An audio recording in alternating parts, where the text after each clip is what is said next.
Bismillahirrahmanirrahim. Assalamualaikum warahmatullahi wabarakatuh. Innal hamdalillah nahmaduhu wa nasta'inuhu wa nastaghfiruh wa nastahdihi wa natubu ilaihi wa na'udzu billahi min sururi anfusina wa sayyiati a'malina. May yahdihillahu fala mudhillalah wa may yudlil fala hadiyalah. Asyhadu an la ilaha illallah wahdahu la syarikalah wa asyhadu anna Muhammadan abduhu wa rasuluhu la nabiyya wa la rasula ba'dah.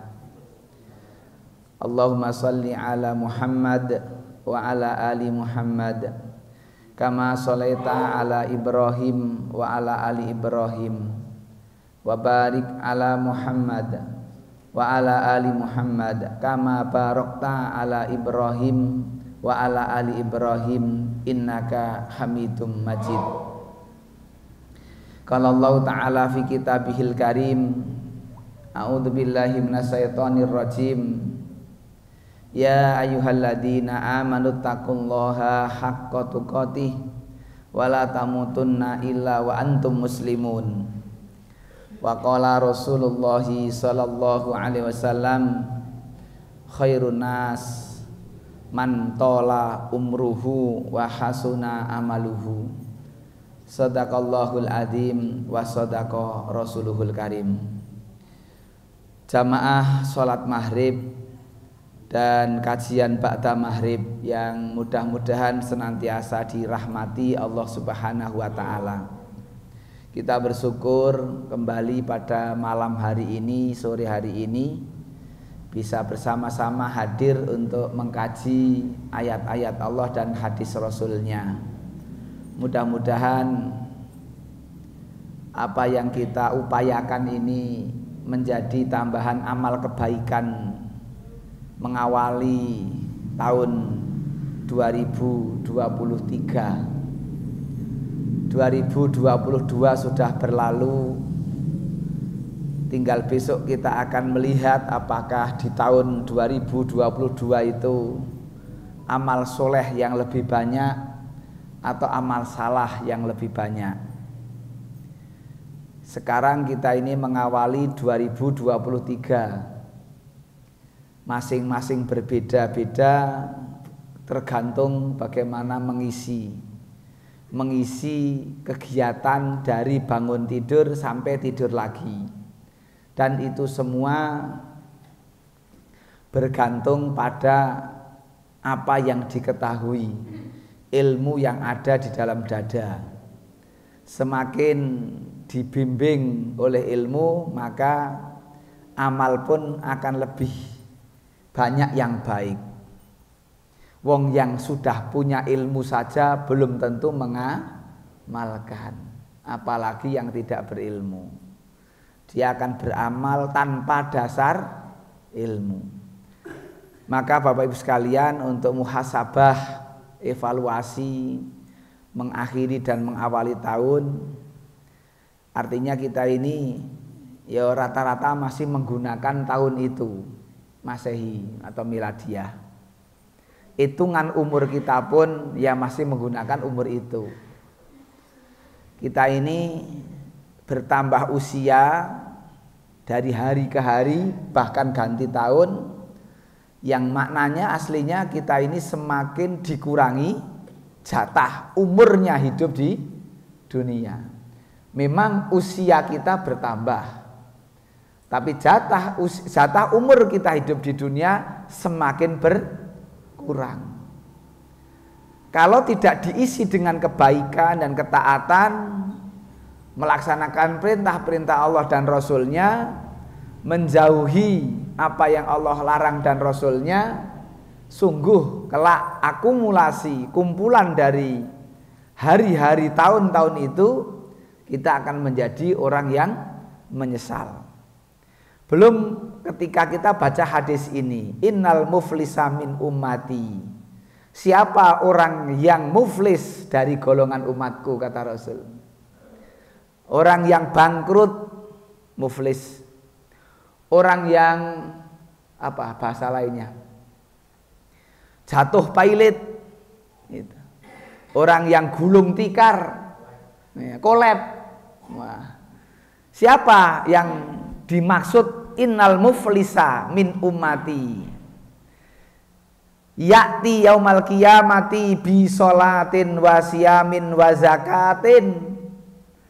Umatku itu datang di hari kiamat dengan ibadah sholatnya, dengan ibadah siamnya, dengan ibadah zakatnya.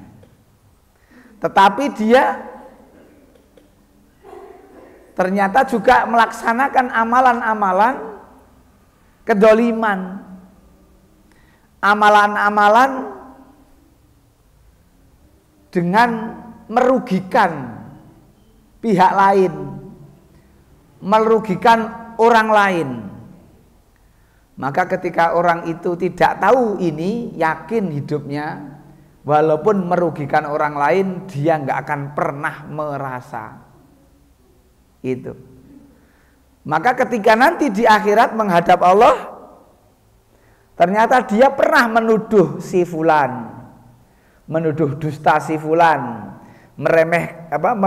memakan harta si fulan, menumpahkan darah si fulan, dan memukul si fulan. Ini hanya contoh saja. Jadi hanya sekedar contoh perbuatan kedzaliman yang dikerjakan oleh manusia. Walau dia dengan melaksanakan sholat, dia juga dengan melaksanakan siam, ataupun juga dia membayar zakat. Tapi di lain kesempatan dia mungkin memfitnah si fulan, menuduh si fulan, ngakali si fulan. Si fulan itu ya temannya atau saudaranya atau orang lain lah, sesama manusia.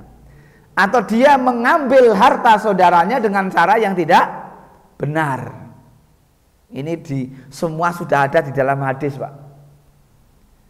Begitu. Jadi ada orang yang memakan harta si fulan, harta temannya, harta saudaranya, ya. Dia mengambil harta milik orang lain dengan cara yang tidak benar.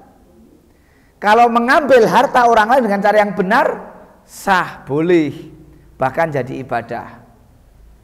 Misalnya orang kaya sedang butuh bantuan, butuh orang yang bekerja, menjadi pekerja, maka dia menjadi pekerja yang baik. Menjadi pekerja yang baik, maka dia dapat upah. Maka dia itu mengambil harta orang lain dengan cara yang benar, karena dia buruh, dia bekerja, ya gitu. Tapi ada yang kemudian dengan cara-cara ngakali, mencari-cari celah, tidak memandang haram halal. Memang kata Rasul, kelak akan datang satu zaman, dikatakan oleh Nabi, dan itu zaman sudah akhir. Orang sudah tidak melihat haram halal, orang sudah tidak melihat norma-norma agama. Yang penting apa yang ia cari itu didapat. Inilah hari-hari yang mungkin kita sudah berjumpa, bertemu dengan model-model itu. Ini kalau nggak diingatkan dengan hadis-hadis peringatan dari Nabi, maka dia akan ngawur hidupnya.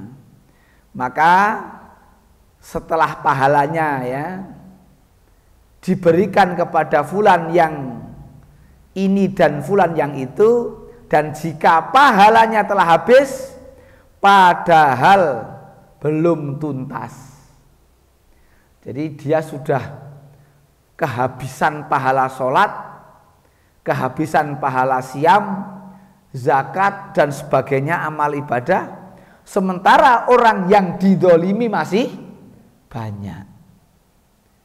Orang yang didolimi masih antri untuk mendapatkan transferan kebaikan dari orang yang pernah dolim di dunia.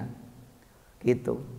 Ternyata amal solehnya habis. Inilah orang yang muflis. Orang yang apa tadi?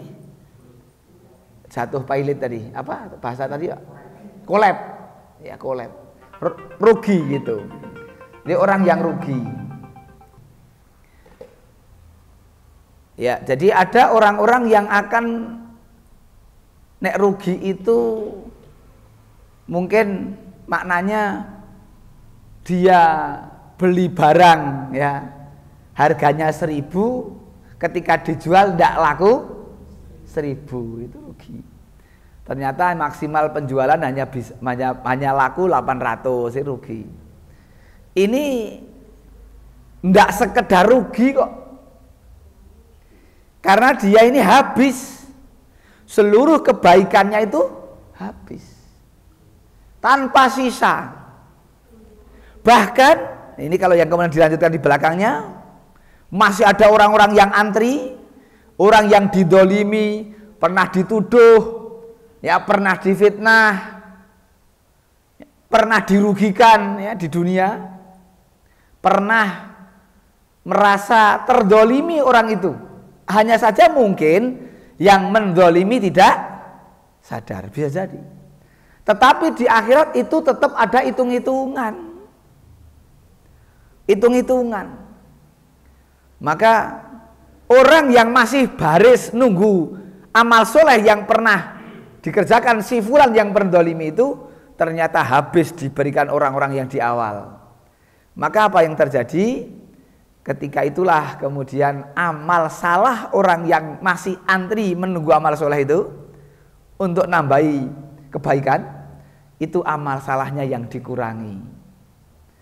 Amal salahnya yang dikurangi ini yang kemudian diberikan kepada orang yang berbuat dolim itu.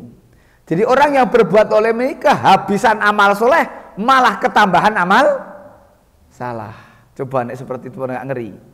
Dan ini riwayat Muslim, hadis sahih. Gitu kan?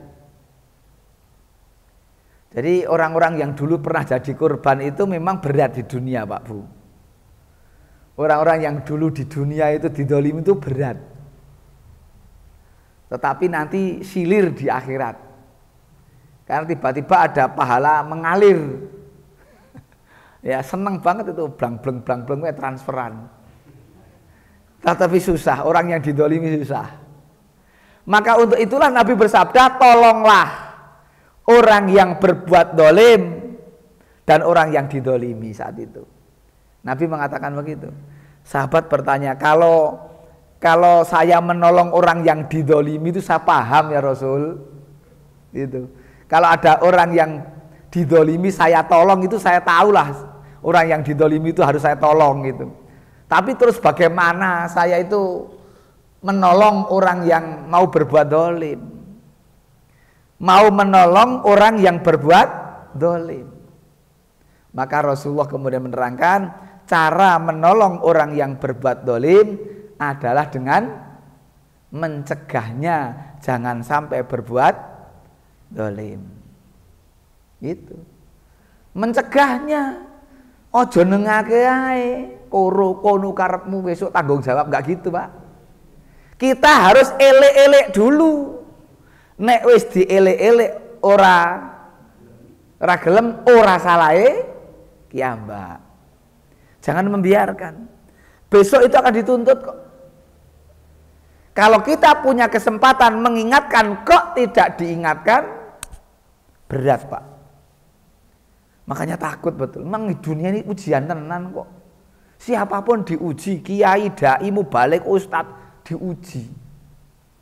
Kok meneng ae ana perbuatan ndak bener, nggak elek-elek, nggak disampaikan. Ning khutbah lah disampaikan di khutbah, ada kesempatan menyampaikan. Dan kesempatan hari ini paling enak itu di khutbah. Karena di khutbah itu orang yang tidak biasanya ngaji aja ngaji mendengarkan khutbah kok. Nek undangan ngaji ngene iki rada gelem, Pak. Gitu. Ngaji gini walaupun ikut mahriban ning ora melu ngaji, Pak. Banyak tempat yang begitu, ikut sholat jamaah ning mboten ikut pengajian. Tetapi ketika khutbah Jumat ya mesti krungu lah ya. Wong di kuping kok. Ya mesti krungu. Nah itu penting. Maka sebetulnya di khutbah-khutbah itu kudune pancen sing kira-kira ora tau dibahas ning pengajian ki sampaikan. Men krungu. Karena nanti kita ini akan dituntut di akhirat. Nah, saya itu ikut khutbah jenengan bertahun-tahun kok nggak pernah ngeling sing itu lah pamu dhewe. Kan gitu. Sebagai sang khotib. Kula niku melu khutbah Jumat lak ming kaping-kaping mun teng akhirat kaya ngono piye jal. Ini kok jenengan dong tau ngiliki sing niki atau kok sakniki kula ngeten niki. Ah kula nggih nyuwun pertanggungjawab jenengan, jare jenengan ki mubalek. Cilaka to.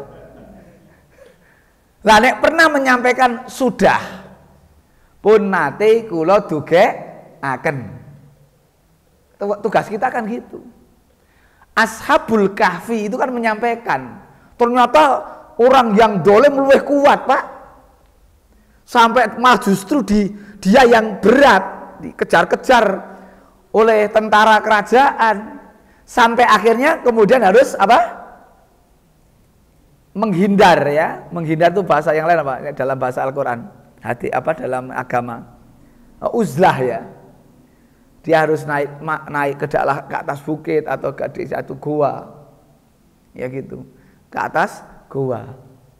Untuk apa? Karena sudah saking beratnya menghadapi zaman itu. Nah kita ini kadang-kadang nggak melu bertanggung jawab kok. Orang yang tidak ikut bertanggung jawab dengan keadaan kaum muslimin hari ini, itulah orang yang lemah iman. Tidak mau melu mikir. Luweh-luweh, sing penting iso sholat 5 waktu. Kaya wis paling soleh lho sholat 5 waktu niku. Dengan bisa sholat 5 waktu jan wis paling soleh. Sepertinya dia sudah bagus gitu. Belum. Wong sholat rukun Islam itu 5 ya. Kan gitu. Itu kan kata Nabi sebagai asasul Islam. Kalau dalam bahasa yang lain disebut sebagai pondasi gitu. Karena dalam hadis itu disebutkan bangunan bunyal Islam ala khomsin. Bunia itu bangunan, dibangun. Dibangunnya ya Islam itu oleh 5 soko tiang. Jadi orang yang melaksanakan 5 soko itu, 5 tiang, 5 rukun Islam itu wong Islam sing gek duwe soko. Bunyal Islam ala khomsin. Jadi orang yang melaksanakan rukun Islam itu orang yang baru punya soko dari sebuah rumah. Nek ana wong duwe omah kok gek duwe soko tok ndak ya omah? Belum omah. Gak mungkin saya akan mengenalkan kepada penjenengan, wahai teman-teman, inilah rumah saya. Rumah saya niku ana sokone Pak Limo. Ki ustate keselen nek ngalamun ya ngono. Lek ngomong wis ra cetha kan gitu. Orang nggak akan percaya kalau itu rumah wong gek ngono saka 5 kok. 5 itu baru tiangnya. Maka Islam itu tidak hanya 5 tiang. Islam itu yang namanya rumah kan ya ono pintune, ya ono jendelane, ono butulane barang dan sebagainya. Baru itu bangunan luwes dikatakan rumah. Maka seluruh hasanah agama, semua aturan-aturan Islam dalam Al-Quran dan As-Sunnah itulah Islam. Maka ada ternitnya. Ini aja ternitnya diganti main luwes barang. Ya kan? Ini ganti. Yang dulu nggak begini. Sekarang mulai soya api. Begitulah. Rumah itu semakin diindah-indahkan, dibagus-baguskan. Seperti Islam itu. Seluruh aturan agama itu kalau dilaksanakan itulah Islam. Bukan hanya 5. Ning berapa banyak orang yang sudah berbangga ketika sudah melaksanakan 5 rukun Islam. Begitu karena nggak paham. Ini bapak-bapak, ibu-ibu, jadi tidak sedikit orang-orang yang kelak di akhirat akan merugi, bukan hanya merugi, bahkan jatuh pailit atau kolab tadi, hancur-hancuran. Sak modale barang entek. Nek tadi dodolan modal 1000 dituku 800 isih ana lumayan wong isih ana 800 lah. Ini sak modale entek kok. Inilah pentingnya kita saling eling tiniling, saling mengingatkan. Jangan biarkan ada orang berbuat zalim kita tidak ikut mikir. Itu. Makanya sejauh kita mampu kita harus ikut merubah dengan apalah. Kalau ketika kita tidak ikut di dalamnya, kita termasuk orang yang kelak dimintai tanggung jawabnya di akhirat. Sampai yang wis ngerti ngaji kok orang lakoni gitu nanti, Pak. Karena ngaji yang terus ngaji itu kudu ono eksekusi, apa jenis? Actionnya ngaji ke apa? Harus ada. Contohnya apa? Membela orang-orang yang didolimi itu diantaranya. Maka saya ketika mengikuti YouTube itu, wah, itu para pengacara muslim itu wah hebat kok itu. Egy Sujana itu ya. Egy Sujana, terus apa lagi? Egy Sujana itu pernah ke pondok itu di Asalam dulu saya ketemu beliau.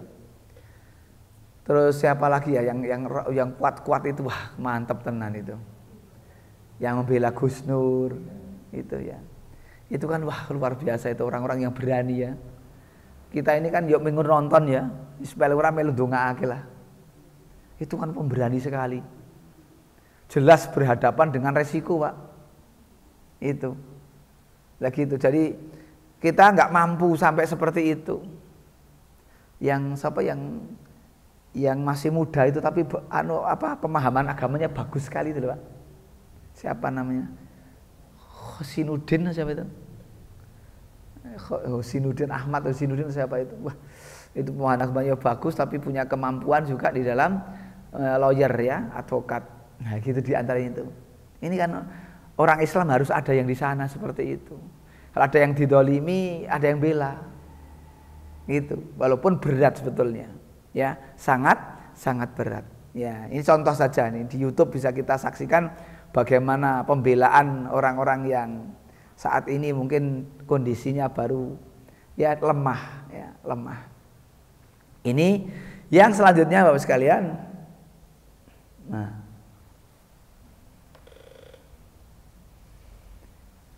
la'alamanna aqwaman gitu. Ini bahasa luar biasa nih kalau dalam bahasa Arab itu. Pakai lam taukid dan nun tasdid di awal itu taukid itu. Sungguh bener-bener teman-teman itu. Sungguh aku tahu. La'alamanna itu ilmun itu ya Bapak Ibu. Jadi ada kata dasarnya itu adalah ilmun ini. Nah ini ain, lam dan mim itu. Ain, lam dan mim ini. Ilmun. Sungguh la'alamanna. Sungguh aku tahu gitu loh bahasanya nih. Sungguh aku tahu. Ada nun di belakang ini dalam Al-Quran banyak sekali kita jumpai dan lam di awal kata. Ini nek basa Jawa ini temen-temen itu. Sungguh nyoto aku ngerti itu. Ada salah satu kaum dari umatku yang datang pada hari kiamat dengan kebaikan sebesar ini. Bihasanatin amsali jibalin tihamah. Ada orang yang datang menghadap Allah itu dengan permisalannya, kebaikannya itu semisal gunung Tihamah, baidon, putih, abyad, putih. Tidak ada orang yang datang menghadap Allah itu dengan kebaikan, ya, umatnya Rasulullah itu padahal dengan kebaikan sebesar gunung Tihamah dengan warna yang putih mencorong. Ngoten Pak. Wonten tiyang sing amalane gedene sak gedeng gunung. Di Mekah ada gunung Tihamah namanya. Gitu. Gunung yang gede. Kelihatan dari jauh. Amalannya itu orang lain melihat. Itu. Orang lain itu melihat amalannya besar sekali seperti gunung Tihamah dengan warna yang putih. Lalu Allah menjadikannya berhamburan kemana-mana. Bahasanya faja'alahu Allahu azza wa jalla haba'an mansura. Seperti debu yang berterbangan itu. Jadi amalnya itu yang gunung segede gunung itu tiba-tiba lenyap. Kabur kaya wulu, kaya kapas gitu. Ini untuk refleksi ya akhir tahun dan awal tahun. Sauban ini keliru saya tulis saya. Ini sauban ini harusnya nun apa kok saubah. Ada sauban kan? Nah ini. Qala sauban itu. Ya Rasulullah sifhum lana gitu. Beri kami sifat-sifat mereka gitu loh. Sifhum lana. Dijalihim lana. Ini khawatirnya. Alla takuna minhum wa nahnu la na'lam. Beliau ini Sauban ini mendengar hadis Nabi, minta kepada Rasul tanda-tanda sifat orang-orang yang akan membawa amalan yang begitu banyak sekali, tapi tiba-tiba hilang habaan mansuro itu, hilang berterbangan itu. Lah Sauban itu minta informasi jur koyo ngopo tondo-tondone. Kenapa? Dia khawatir. Saya jangan-jangan masuk golongan itu. Wa nahnu la na'lam, sementara saya tidak tahu gitu. Jangan-jangan saya masuk golongan orang-orang yang nanti membawa amal yang sangat banyak. Ternyata saya ini golongan itu, saya tidak tahu gitu. Makanya Rasul panjang ini mengatakan sampai begini Pak ini. Mana tadi? Mana nulalam? Kala apa itu? Cetoy. Amma apa?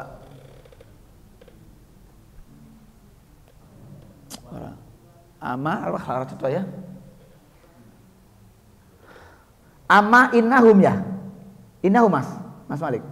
Ini innahum. Innahum ikhwanukum. Innahum ya. Ini non hamzah lagi. Adapun kata amma innahum mereka sesungguhnya mereka ikhwanukum saudara-saudaramu. Berarti kan ngomong Islam. Gitu loh. Ikhwanukum ya saudara kita. Wa min zildatikum kulite padha kaya dhewe gitu. Jilid itu kulit. Iya. Wa ya'khuduna minal lail kama ta'khudun, dan dia mengambil sebagian malam sebagaimana kalian mengambil sebagian malam. Artinya dia juga sholat tahajud. Itu loh Pak. Apa jan ora hebat Pak niki? Yo sholat tahajud ya kan itu ya. Juga ada tanda-tanda seperti kita, mirip-mirip kita ya. Itu juga saudara-saudara kita ini tanda-tandanya ya padha dhewe. Angel Pak. Wong ada kemiripan kok, ada penampakan. Itu. Jadi kulite padha dhewe, berarti kan ya sok bareng-bareng dhewe gitu loh. Itu. Kan angel mendeteksi ini. Sementara juga mereka ikhwan. Ikhwan itu kan saudara seiman. Ikhwan. Gitu. Lah tambah-tambah mereka itu sholat malam. Ya'khuduna minal lail kama ta'khuduna. Jadi mereka mengambil sebagian malam untuk sholat, seperti kalian juga mengambil sebagian malam untuk sholat. Walakin aqwamun dan seterusnya. Idza khalau bima harimallah apa ini? Intahakuha itu. Jadi maknanya apa yang ini? Enggak rampung menerjemahkannya ini. Jadi maknanya apa? Jika mereka berlalu ya, ataupun tidak bersama dengan jamaahnya. Jadi nek ora berkumpul karo wong akeh itu, mereka itu lupa dengan apa yang Allah haramkan, nabraki sing haram-haram. Nek dong kumpul karo wong akeh apik tenan, pokoknya sujud, ya ruku, ya semuanya amal, ya sedekah, ya infak, tetapi nek dong kiambaan lingak-linguk melanggar. Ini kok wonten sing model kaya ngoten niku. Jadi ya ini orang yang nek cara mungkin sekarang ya kaya pencitraan ya. Casingnya api tenan. Koyone nek pidato makantar-kantar. Koyone berbagi-bagi. Kok ngedum-ngedum ning jebule garuk ya luwih akeh sal. Ana mboten sing kaya ngoten niku? Amerika, nek Amerika ora ono. Amerika. Jadi ada orang-orang yang tipe ngono kuwi koyone wah soleh ya gitu loh. Ngomong ke agama ya jan mantep. Koyone dekat dengan Gus gusur maksudnya. Gus ki gusur. Cepak karo wong seneng gusur. Dan sebagainya. Nak nek dhewean ki lah wis to. Ngotak-atik piye carane ini itulah masyaallah Pak. Yo jane atine ngerti nek ngono ki ra kena. Atine ngerti nek ngono ki haram. Ning kalah karo hawa nafsu. Jadi akalnya itu dikalahkan oleh hawa nafsunya. Nah ini kan ngeri Pak. Makanya Bapak Ibu ya kita ini nek ison hentikan.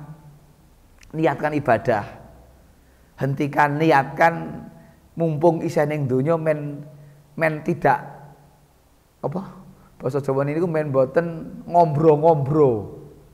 Ngombro-ngombro bahasa Indonesianya apa? Menyebar, melebar, ngombro-ngombro ya. Meluas gitu. Keburukan itu tidak semakin meluas. Nah ini teman-teman kalau mau menjajal awak dan menjajal keberanian ya ataupun menjaga hati ataupun anu nafsu.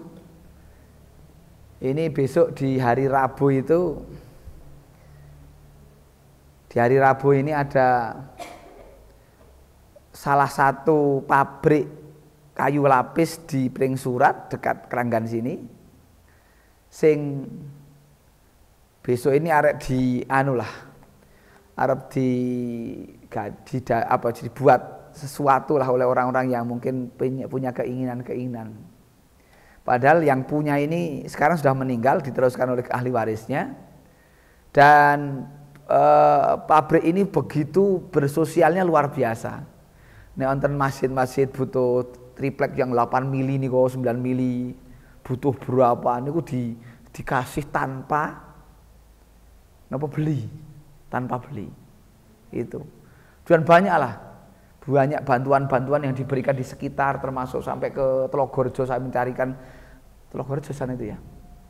Telogorjo itu TPQ yang mesake saya carikan dapat berapa triplek itu mah dikirim itu. Tidak kemudian ngambil sendiri, dikirim. Gitu TK yang Islam itu juga butuh. Sampai kami di Keranggan, sampai kami di Secang. Terakhir saya minta 85 triplek. Itu kalau harga satunya 80 atau 100, wah itu kan udah uang tok itu 85. Itu sekarang besok ini akan mendapatkan apa nggih? Nek cara cilik-cilik mungkin demo nek nggih. Ya, somasi atau apa gitu. Nah ini butuh penguat Pak. Nek ada nanti teman-teman kita ada yang mampu untuk bisa datang, paling tidak do kumpul-kumpul lenggahan ning masjid. Mengamankan kalau ada yang tidak ada yang mungkin tidak terkendali gitu loh. Ini saya sebetulnya yo kasihan. Ini nek awak siji ora, nek ini kan butuh kekuatan masa. Karena untuk menghadapi orang-orang yang punya jan iki ming wong sithik ning kadang-kadang ngoten niku to. Wong sithik ning josok kaya ngoten niku lah kan repot. Lah ini nek saged mohon minta tolong disampaikan, nanti koordinasi dengan Pak Yunek karena memang beliau yang menangani itu untuk bisa ditolong. Kasihan Pak. Syukur ya ming mriku ora apa-apa ming ketok nek sinar singon ki balani akeh tok ngono wae jane. Ya, nek ketok teng mriku niku sing mendukung banyak. Karena banyak orang yang ditolong memang. Itu banyak sekali.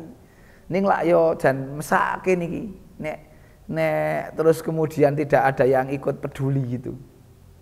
Ini jadi saya matur kepada penjenengan semua untuk dicoba diewang-ewangi apa yang bisa gitu ya. Nah, ada yang mungkin longgar pagi ya dan jam 9. Nah, tapi harus pagi sekali ya. Ada koordinasi dulu jam 8 paling enggak kan gitu, jangan jam 9 datang. Sehingga tahu arah. Kasihan lah. Nah, ada dari teman-teman pegiat agama, pegiat amal dakwah karena memang masjid ini digunakan untuk dakwah Pak. Satu-satunya pabrik di wilayah jalan Keranggan Pring Surat yang punya masjid itu Pak. AC-nya saja 12 kalau nggak salah itu. AC-nya itu. Sini nggak ada AC-nya, Pak. Sana pakai bukan kipas, AC. Wah, Allah itu. Dan yang namanya kotak masjid itu tidak untuk masjid, Pak. Untuk membantu sekolah-sekolah yang berat, yang jangan kesulitan itu begitu, Pak. Bukan untuk masalah penjagaan masjid, ini semuanya sudah dari pabrik. Gitu. Saya itu pernah sama yang punya itu bilang, Pak, saya itu butuh gendeng untuk SD Islam ini 12.000 gendeng soka. Beliau langsung ngendiko, "Dah semuanya saya booking. Semua gentengnya dari kami gitu. Tak belikan nanti berapa habisnya."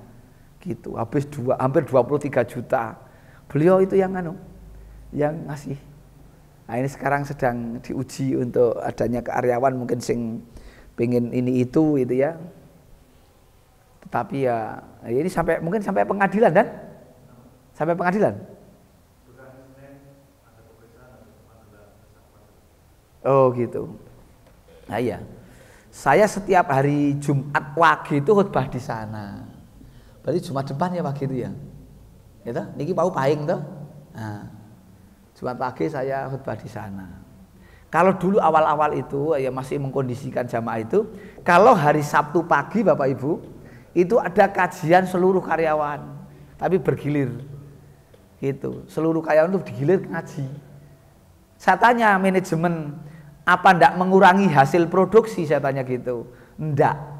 Padahal 1 jam itu nek gawe triplek lah wis dioki. Itu gawe ngaji. Itu dulu para pekerja itu misalnya 1 regu yang sholat hanya 2-3 orang, nek izin arek metu sholat isin dulu. Ini ke pabrik ini. Kalau ada yang mau izin sholat itu izin. Sekarang beda, balik sekarang. Nek mangsane sholat kok ora izin sekarang. Karena apa? Karena juga terjadi itu. Ning iwadine ngoten mawon isih ana pekerja pabrik sing kadang ya ora standar dalam arti untuk mengikuti aturan pabrik. Itu Pak Bu. Lah ini akhirnya kan harus dikancani gitu. Itu betul Pak Bu.